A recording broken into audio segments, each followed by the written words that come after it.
Hello hi guys, welcome back to my channel science learning academy. मैं हूं आपके एजुकेटर नेहा सैनी। ये हमारा part 2 fundamental unit of life cell, जो हमारा पार्ट 1 डिस्कस कर चुके हैं हम।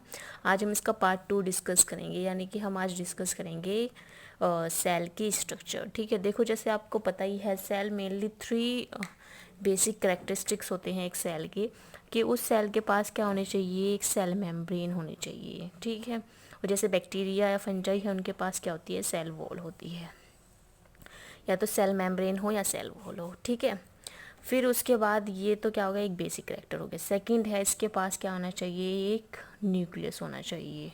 ओके, थर्ड है, इसके पास क्या होना चाहिए, साइटोप्लाज्म होना चाहिए। ठीक है, यानी कि एक न्यूक्लियस हो, साइटोप्लाज्म हो, सेल मेम्ब्रेन हो, ये 3 क्या होती हैं, बेसिक रिक्वायरमेंट होती है किसी भी सेल की। ठीक है, कुछ कुछ ऑर्गेनिजम्स के पास क्या होती है, एक सेल वॉल भी होती है। ठीक है, तो इसको भी हम उन ऑर्गेनिज्म के लिए एज ए बेसिक करेक्टर हम उनको कंसिडर करेंगे। लेकिन ये 3 मेन बेसिक करेक्टरिस्टिक्स होते हैं किसी भी एक ऑर्गेनिजम्स के लिए, cell membrane, nucleus and cytoplasm. इसलिए हम सेल मेम्ब्रेन या फिर सेल वॉल यहाँ पे लिखते हैं। ठीक है, तो चलिए सबसे पहले आज हम पढ़ेंगे सेल मेम्ब्रेन को। सो फर्स्ट पॉइंट है इसका सेल मेम्ब्रेन, जैसे कि हम डिस्कस करने वाले हैं। सेल मेम्ब्रेन को हम क्या बोलते हैं, प्लाज्मा मेम्ब्रेन बोलते हैं। ठीक है, अब जैसे कि हमने डिस्कस की थी, 3 चीज़ें आपके लिए इंपॉर्टेंट होती है किसी भी सेल के लिए। ये आउटर मोस्ट कवरिंग, जिसको हम क्या बोलते हैं, सेल मेम्ब्रेन बोलते हैं, एक न्यूक्लियस, और एक आपका थर्ड वन है आपका साइटोप्लाज्म। ठीक है, तो ये जो आउटर मोस्ट कवरिंग आपको दिख रही है, ठीक है, यही क्या है, आपके प्लाज्मा मेम्ब्रेन है या सेल मेम्ब्रेन है। ठीक है, मेनली ये क्या कर रही है, ये सेपरेट कर रही है content of cell from external to internal, यानी कि एक्सटर्नल और इंटरनल इन्वायरमेंट का जो कंटेंट है, ठीक है, जो आपके सेल के अंदर प्रेजेंट है और जो सेल के बाहर है, उसको सेपरेट कौन कर रही है, ये सेल मेम्ब्रेन कर रही है। ठीक है, so cell membrane is also called plasma membrane and it is the outermost covering of cell that separate the content of cell from the its external environment. भाई, जो एक्सटर्नल इन्वायरमेंट का जो content है, उसको ये separate कर रही है सेल के इंटरनल कंटेंट से। ठीक है, तो ये क्या कर रही है, एज ए बैरियर का यहाँ पे काम कर रही है external environment and internal environment के। ओके, आगे इतना पॉइंट समझ में। अब सेकंड है इसका point, it is a living part of cell. ये मेनली क्या होता है, लिविंग पार्ट होता है सेल का। तो लिविंग पार्ट है तो किस किस के अंदर प्रेजेंट होगी, यानी कि लिविंग ऑर्गेनिजम्स के अंदर प्रेजेंट होंगी। वो कौन कौन से हो सकते हैं, प्लांट्स, एनिमल्स या फिर माइक्रो ऑर्गेनिजम्स। माइक्रो ऑर्गेनिजम्स में बैक्टीरिया, फंजाई, वायरसेस, प्रोटोजोआ, ये सब आएंगे। ठीक है, सो थर्ड पॉइंट है, it is a very delicate, thin, delicate, elastic and selectively permeable membrane. भाई, जो आपकी प्लाज्मा मेम्ब्रेन होती है, जो सेल मेम्ब्रेन है, वो क्या है, बहुत ही थिन होती है, डेलिकेट होती है ये, यानी कि कोमल होती है, इलास्टिक होती है, जिसको आप खींच सकते हो। ठीक है, एंड सिलेक्टिवली परमेबल मेम्ब्रेन होती है। सिलेक्टिवली परमेबल मेम्ब्रेन का मीनिंग क्या है, ये आपका रिलेटेड है फोर्थ पॉइंट से। देखो, जो सिलेक्टिवली परमेबल मेम्ब्रेन का मतलब है कि ये क्या करती है, सिर्फ सिलेक्टेड मटेरियल को ही अलाउ करेगी मेम्ब्रेन के अंदर आने के लिए। So the plasma membrane allow और permits the entry and exist of some material in and out of the cell. भाई, कौन सा मटेरियल सेल के अंदर आएगा, कौन सा मटेरियल सेल के बाहर जाएगा, ठीक है, उसको कौन अलाउ करती है, ये सेल मेम्ब्रेन अलाउ करती है। यानी कि ये as a selective permeable membrane की तरह यहाँ पे काम करेगी और यही सिलेक्शन करेगी कि किस मटेरियल को उसको सेल के अंदर लेके आना है और किस मटेरियल को उसको सेल के बाहर भेजना है। ठीक है, तो ओवरऑल जो यहाँ पे जो मोमेंट होने वाला है, वो किसके कौन है, यहाँ पे जो मोमेंट करने वाला है, वो है आपकी प्लाज्मा मेम्ब्रेन। यानी कि यही एज ए गेट कीपर यहाँ पे काम कर रही है। ये अलाउ कर रही है किसको सेल के अंदर आना है, किस मेटेरियल को सेल के अंदर आना है और किस मेटेरियल को सेल के बाहर जाना है। ठीक है, सो इन एंड आउट का जो प्रोसेस है, वो मेनली आपका प्लाज्मा मेम्ब्रेन करती है, इसलिए हम इसको बोलते हैं सिलेक्टिवली परमेबल मेम्ब्रेन। ओके, फिर ये मेनली कंपोज्ड किससे, जो इनकी स्ट्रक्चर है, एक फ्लूइड मोज़ेक मॉडल होता है। ठीक है, अगर आप के कॉलेज या स्कूल्स के अंदर भी वो पढ़ाया जा रहा है तो आप मुझे बता दीजिएगा, मैं नेक्स्ट लेसन के अंदर इसको कवर कर दूंगी, लेकिन आपको उसके लिए मेरे को कमेंट करना पड़ेगा। ठीक है, क्योंकि फ्लूइड मोज़ेक मॉडल जो कि सिंगर एंड निकलसन ने दिया था, तो उसमें इन्होंने पूरी स्ट्रक्चर बताई है प्लाज्मा मेम्ब्रेन की। ओके, अगर आप चाहते हो उस पर भी वीडियो तो मैं उस पर बना दूंगी, लेकिन आपको उसके लिए मेरे को कमेंट करना पड़ेगा। सो पहले कमेंट करना कि प्लाज्मा मेम्ब्रेन की स्ट्रक्चर के ऊपर आपको वीडियोस चाहिए या नहीं चाहिए। ओके, सो मेनली जो प्लाज्मा मेम्ब्रेन है वो मेनली बनी होती है आपके लिपिड्स एंड प्रोटीन से। ठीक है, अब देख लेते हैं इसका ट्रांसपोर्ट, यानी कि किस तरह से ये ट्रांसपोर्ट करती है मटेरियल्स को। तो इसमें 2-3 प्रोसेस आते हैं आपके, डिफ्यूज़न, ऑस्मोसिस। ठीक है, इस तरह के प्रोसेस आते हैं, तो उनको डिस्कस कर लेते हैं। चलिए, अब हम डिस्कस कर रहे हैं मोमेंट ऑफ सेल की, किस तरह से जो सेल है उसके अंदर सब्सटेंसेस का मोमेंट होता है थ्रू प्लाज्मा मेम्ब्रेन। तो ये इसके फंक्शंस ही हैं। तो फर्स्ट आता है इसमें डिफ्यूज़न। देखो, फर्स्ट वाला है डिफ्यूज़न। डिफ्यूज़न का मीनिंग क्या होता है? It is a process of moment of substance from high concentration to low concentration. इसमें मेनली होता क्या है, ये मान लो 2 जार्स हैं, ठीक है। अब इसमें जो मोमेंट होगा वो कहाँ से होगा? जिसमें बहुत सारे ये मॉलिक्यूल्स आपको दिख रहे हैं और ये कम दिख रहे हैं, ठीक है। यानी कि हाई कंसंट्रेशन से लो कंसंट्रेशन की तरफ क्या होता है? मूवमेंट होता है सब्सटेंसेस का। यानी कि जहाँ ज़्यादा है, ज़्यादा से कम की तरफ यहाँ पे मूवमेंट होता है, उसको हम क्या बोलते हैं? डिफ्यूज़न। मेनली डिफ्यूज़न में आपके आती हैं सॉलिड, लिक्विड एंड गैसेज। यानी कि जो डिफ्यूज़न मॉलिक्यूल्स हैं वो कौन से हैं? Solid, liquid and gases. और गैसेज के अंदर सबसे ज़्यादा डिफ्यूज़न होता है। ओके, जैसे कि 2 एग्जांपल्स यहाँ पे आपको दिख रहे हैं। इन 2 एग्जांपल्स में क्या बताया गया है? देखो, यहाँ पे डिफ्यूज़न हो रहा है। कैसे डिफ्यूज़न हो रहा है? During respiration. रेस्पिरेशन के टाइम पे क्या होता है? जो CO2 है वो बाहर निकलती है और ऑक्सीजन अंदर आती है, ये आपको पता है।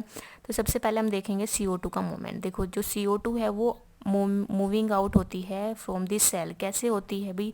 Higher concentration to lower concentration हमने बात की है। तो सेल के अंदर क्या होता है? ड्यूरिंग रेस्पिरेशन जो CO2 का प्रोडक्शन बहुत हाई हो जाता है, क्योंकि CO2 क्या होती है? एज ए एंड प्रोडक्ट होती है आपका रेस्पिरेशन का। यानी कि रेस्पिरेशन का एंड प्रोडक्ट क्या है आपका? CO2 है। तो CO2 जो है इनसाइड द सेल वो बहुत ज़्यादा हो चुकी है। हाई टू लो की तरफ मूव करेगी कौन? CO2। यानी कि जो CO2 है वो सेल से क्या जाएगी? बाहर जाएगी। जो कौन से प्रोसेस के थ्रू यहाँ पे सेल से बाहर जाएगी? वो है आपका डिफ्यूज़न। ओके, ऐसी ही आपकी ऑक्सीजन। जो ऑक्सीजन है, जब ऑक्सीजन की कमी हो जाती है सेल के अंदर, यानी कि जो ऑक्सीजन का लेवल है वो डिक्रीज़ होने लगता है, तो उस टाइम पे जो ऑक्सीजन है वो एंटर करती है सेल के अंदर, ठीक है। रेस्पिरेशन के टाइम पे जो सेल के अंदर क्या करेगी? ऑक्सीजन एंटर करेगी। और ये भी किस प्रोसेस के थ्रू हो रहा है? From by the process of diffusion, ठीक है। डिफ्यूज़न के प्रोसेस के थ्रू ही जो ऑक्सीजन है वो एंटर कर रही है सेल के अंदर, क्योंकि जो सेल के अंदर है उसमें ऑक्सीजन का जो लेवल है वो डिक्रीज़ हो चुका है, ठीक है। तो डिफ्यूज़न का मीनिंग आपको समझ में आया? From higher to lower concentration की तरफ जो मूवमेंट होता है उसको हम बोलते हैं डिफ्यूज़न। मेनली इसमें सॉलिड, लिक्विड एंड गैसेज आती हैं। आप ये एग्जाम्पल्स वहाँ पे एग्ज़ाम के अंदर लिख के आ सकते हो, ठीक है। CO2 एंड ऑक्सीजन का बहुत बेसिक सा एग्जाम्पल है, जो कि हर एक एग्ज़ाम के अंदर आपको पूछा भी जाता है, जो कि NCERT में भी आपका दिया गया है। CO2 का मोमेंट क्या हो रहा है? CO2 का मोमेंट आपकी सेल से अंदर से बाहर की तरफ जा रही है, यानी कि CO2 जो हो रही है वो आउट हो रही है सेल से, लेकिन ऑक्सीजन जो हो रही है वो इन हो रही है सेल के अंदर, क्योंकि जो ऑक्सीजन का लेवल है वो सेल के अंदर कम हो चुका है। तो उस टाइम पे क्या होगा? इन्वॉल्वमेंट में जो ऑक्सीजन है वो अंदर आएगी सेल के, ठीक है। यानी कि हायर टू लोअर कंसंट्रेशन की तरफ मूवमेंट होगा। ओके, अब सेकंड आता है आपका ऑस्मोसिस, ठीक है। अब ऑस्मोसिस एंड डिफ्यूज़न में क्या अंतर है? देखो, जैसे कि आपने डिफ्यूज़न देखा, डिफ्यूज़न एक ऐसा प्रोसेस है जिसमें मूवमेंट होता है फ्रॉम हायर टू लोअर, ठीक है। लेकिन अब ऑस्मोसिस और डिफ्यूज़न में क्या डिफरेंस आएगा? ऑस्मोसिस में मेनली क्या है? Osmosis is the process of movement of water from high concentration to lower concentration through semi permeable membrane. देखो, डिफ्यूज़न में मेनली क्या हो रहा था? हाई टू लोअर कंसंट्रेशन तो मूवमेंट हो रहा था, लेकिन वहाँ पे कोई भी सेमी परमेबल मेम्ब्रेन नहीं थी। लेकिन आपके ऑस्मोसिस के अंदर क्या है? ऑस्मोसिस के अंदर आपका जब हाई टू लोअर कंसंट्रेशन की तरफ मूवमेंट होता है, उस टाइम पे उसको एक मेम्ब्रेन से गुजरना पड़ता है, जो क्या है? सेमी परमेबल मेम्ब्रेन है। यानी कि कुछ सब्सटेंसेस के लिए तो ये सही है, कुछ सब्सटेंसेस को ये पास कर देगी, लेकिन कुछ सब्सटेंस को ये पास नहीं होने देगी सेल से, ठीक है। तो वो होता है आपका ऑस्मोसिस। तो जैसे वाटर है आपका, वाटर भी क्या करता है? डिफ्यूज़न के लॉ को ओबे करता है, ठीक है। क्योंकि डिफ्यूज़न में क्या आता है? सॉलिड, लिक्विड, गैस तीनों आते हैं, लेकिन जो वाटर है उसका जो मोमेंट होता है वो मेनली थ्रू दी ऑस्मोसिस होता है। ठीक है, वो as a semi permeable membrane के through from high concentration to low concentration cell के अंदर मूव करता है या बाहर आता है। ठीक है, सो अब हम डिस्कस करते हैं टाइप्स ऑफ ऑस्मोसिस। फर्स्ट है आपका हाइपोटोनिक सॉल्यूशन। भाई हाइपोटोनिक सॉल्यूशन का मीनिंग क्या है, देखो बहुत अच्छे से समझते हैं इस टॉपिक को। हाइपोटोनिक सॉल्यूशन का मीनिंग क्या है, ये मान लो एक बीकर है, ठीक है। अब इस बीकर के अंदर जो वाटर की कंसंट्रेशन है वो हाई है, ये आप वाटर मान लो, ठीक है। आपने इसके अंदर एक सेल रख दी, किशमिश रख देते हैं, चलो आपने घर पे देखा भी होगा, नहीं देखा है तो करके देख लेना ये एक्सपेरिमेंट, ठीक है। ये आपने किशमिश रख दी, ठीक है। और ये क्या है आपका जो सॉल्यूशन है वो क्या है आपका, उसमें बहुत सारा वाटर है रख दिया आपने। तो जैसे आपने इसके अंदर वाटर रखा तो आप थोड़ी देर बाद ऑब्जर्व करोगे जो किशमिश का साइज़ होगा वो फूल के मोटी हो जाएगी, यानी कि जो उसका नॉर्मल साइज़ है उससे क्या हो जाएगी, ये मोटी हो जाएगी, ठीक है।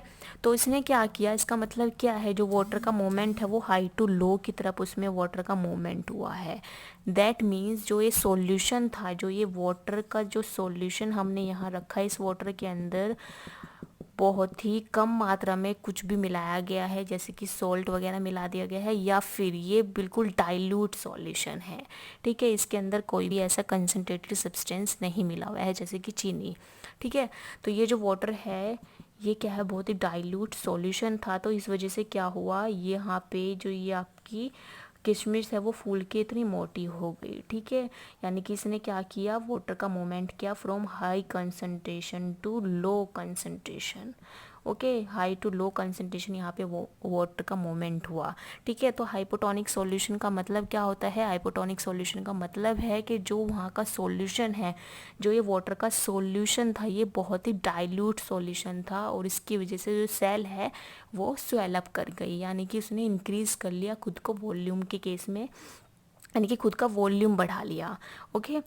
तो ये किससे पॉसिबल हुआ, थ्रू दी ऑस्मोसिस ये पॉसिबल हुआ, और जो सॉल्यूशन इसको हम बोलेंगे, ये हम बोलेंगे हाइपोटोनिक सॉल्यूशन, ओके। भाई अब समझते हैं आइसोटोनिक सॉल्यूशन को, इसको हम डायग्राम के थ्रू समझते हैं। आइसोटोनिक सॉल्यूशन एक ऐसा सॉल्यूशन होता है, ये आपकी जो किशमिश है, ठीक है, चलो ऐसे ही आपको पहले डायग्राम बना देती हूँ, ठीक है। ये आपका वाटर है, ओके, और ये आपका किशमिश है। तो कुछ टाइम आपने क्या किया, वाटर के अंदर, यानी कि वाटर का सॉल्यूशन है उसके अंदर आपने किशमिश को डिप कर दिया, तो आपने क्या देखा कुछ टाइम बाद, भाई जो किशमिश का साइज़ था वो जू का तू है, ठीक है, उसके अंदर कोई चेंज नहीं आया है। So the if the medium surrounding the cell of exactly the same as the water concentration inside the cell, भाई जैसे वो पहले थी और सेल के अंदर रखने, मतलब जो इसकी जो मान लो ये एग्जैक्ट क्या थी, ये आपका क्या था, किशमिश था, ठीक है। तो वाटर के अंदर रखने से पहले जैसी किशमिश थी वो रखने के बाद ऐसी ही रही है, उसको हम क्या बोलते हैं, आइसोटोनिक सॉल्यूशन, यानी कि वो ऐसा सॉल्यूशन है जिसके अंदर जो वाटर की कंसंट्रेशन है इनसाइड और आउटसाइड दोनों क्या है, बराबर है, ठीक है। यानी कि वहाँ पे कोई भी मोमेंट नहीं हो रहा है, क्योंकि मोमेंट कब होगा, जब हाई टू लो कंसंट्रेशन आप मूव करोगे, यानी कि कहीं ना कहीं वाटर की कमी हो रही होगी, उस टाइम पे क्या होगा, आपका वाटर का मूवमेंट होगा। लेकिन यहाँ पे इस वाले केस में क्या हुआ, ये एक एज ए आइसोटोनिक सॉल्यूशन ऐसा है जिसमें क्या है कि जो किशमिश का साइज़ है वो सेम रहा है, यानी कि इसके अंदर क्या है, ना तो इसके सेल के अंदर आपको वाटर की ज़रूरत है और ना ही सेल के बाहर आपको वाटर की ज़रूरत रही है, ठीक है। तो इसको इस ऐसे सॉल्यूशन को हम बोलते हैं आइसोटोनिक सॉल्यूशन, जिसमें जो सेल का साइज़ है वो इक्वली रहता है जैसे कि वो पहले था, ठीक है। अब देखो थर्ड वन में देखते हैं, ये आपका हाइपोटोनिक सॉल्यूशन जो है, इसमें ये आपको किशमिश दिख रही है, ठीक है, इतना इसका साइज़ है। अब आपने क्या किया, इस सॉल्यूशन के अंदर इसको मिला दिया। अब जैसे ही आपने सॉल्यूशन के अंदर मिलाया तो थोड़ी देर बाद आपने ऑब्जर्व किया जो किशमिश है वो सिकुड़ के बिल्कुल छोटी सी रह गई, ठीक है। तो इसका क्या रीज़न है, इसका रीज़न है कि जो कंसंट्रेशन है आपकी, यहाँ पे जो आपका सॉल्यूशन है इसके अंदर जो वाटर की कंसंट्रेशन है वो क्या थी, लो थी, ठीक है। यानी कि लो वाटर कंसंट्रेशन थी आपके सॉल्यूशन के अंदर। तो अगर लो वाटर कंसंट्रेशन होगी आपके सॉल्यूशन के अंदर, तो जो सेल होगी, यानी कि सेल के अंदर जो वाटर है उसकी कंसंट्रेशन हाई थी, तो ये जो किशमिश है इससे कहाँ ट्रांसफ़र हो गया, ये वाटर ये ट्रांसफ़र हो गया आपके इस सॉल्यूशन के अंदर, ठीक है। तो इस तरह के सॉल्यूशन को बोलते हैं हम हाइपरटोनिक सॉल्यूशन। सो हाइपरटोनिक सॉल्यूशन आप ऐसे बना के देख सकते हो। देखो घर पे एक्सपेरिमेंट करना, एक गिलास लेना और उस गिलास में चीनी और पानी डालना, ठीक है। अच्छी खासी चीनी और पानी का बिल्कुल गाढ़ा से घोल मिलाना और उसमें क्या डालना, किशमिश, ठीक है। तो कुछ टाइम बाद आप देखोगे वो जो किशमिश है, क्योंकि जो आपने चीनी और पानी का घोल बनाया है बिल्कुल गाढ़ा गाढ़ा, उसके अंदर तो वाटर की कंसंट्रेशन ऑलरेडी कम है, ठीक है। तो जैसे आप इसमें किशमिश डालोगे तो कुछ टाइम बाद देखोगे तो उसका किशमिश का साइज हो जाएगा, बिल्कुल सूखड़ जाएगी, ऐसे छोटू सी वो किशमिश बन जाएगी। तो इस तरह के सॉल्यूशन को हम बोलते हैं hypertonic solution. I hope so कि आपको बहुत अच्छे से तीनों चीज़ समझ में आ गई होगी। एक बार आपको रिवाइज करा देती हूँ मैं। देखो हाइपो, आइसो एंड हाइपर, तीन तरह के हमने यहाँ पे आइसोटोनिक सॉरी तीन तरह के हमने यहाँ पे सॉल्यूशंस देखे थे, ठीक है। ये तीनों क्या है, आपके ऑस्मोसिस के टाइप्स हैं। तो हाइपो में क्या था, हाइपो में जो आपकी किशमिश थी वो क्या हो रही थी, फूल करके मोटी हो रही थी। क्यों हो रही थी, क्योंकि वहाँ पे हाई कंसंट्रेशन थी आपके सॉल्यूशन के अंदर, ठीक है। हाई कंसंट्रेशन थी आपके सॉल्यूशन के अंदर वाटर की, यानी कि जो आपका सॉल्यूशन था वो बहुत ही डाइल्यूट था, उसने वाटर को पास होने दिया आपकी सेल के अंदर, ठीक है। अब आइसोटोनिक सॉल्यूशन के अंदर एक ऐसा सॉल्यूशन हमने प्रिपेयर किया जिसमें जो आपकी किशमिश है उसका साइज़ जो है वो ऐसा ही रहा जैसे कि पहले था, क्योंकि उसके अंदर हमने जो वहाँ पे जो कंसंट्रेशन हमने रखी है वो इक्वल रखी है जितनी आपकी किशमिश की थी, ठीक है। यानी कि वाटर की जो रिक्वायरमेंट है इनसाइड एंड आउटसाइड दोनों क्या है, सेम है। तो सेम होने की वजह से वहाँ पे वाटर का मूवमेंट हुआ ही नहीं है, ओके। हाइपर में क्या हुआ, आपकी जो किशमिश है वो बिल्कुल सिकुड़ के बारीक सी रह गई, ठीक है। इसमें क्या हुआ, जो आपने यहाँ पे जो सॉल्यूशन बनाया उसमें जो सॉल्यूशन आपने ये रखा है गिलास के अंदर, इसके अंदर क्या है, आपके वाटर की कंसंट्रेशन जो है वो लो है। वाटर की कंसंट्रेशन लो होने की वजह से जो किशमिश थी उसने क्या किया, अपना वाटर का मूवमेंट किया, ठीक है। उसमें क्या हुआ, high concentration to low concentration की तरफ उसमें ऑस्मोसिस हुआ और मूवमेंट हुआ वाटर का। वाटर के मूवमेंट की वजह से जो आपकी किशमिश थी उसका साइज हो गया वो सुगड़ के बिल्कुल बारीक सी हो गई, ठीक है। तो इसकी ये जो सॉल्यूशन था, इस सॉल्यूशन में किसकी कमी थी, वाटर की कंसंट्रेशन की कमी थी। यानी कि जो सॉल्यूशन के अंदर वाटर की कंसंट्रेशन थी वो क्या थी, कम थी, जिसकी वजह से किशमिश जो हो गई वो कितनी कैसी हो गई, बिल्कुल श्रिंक हो गई, ठीक है। समझ में आ गया आपको इतना कॉन्सेप्ट।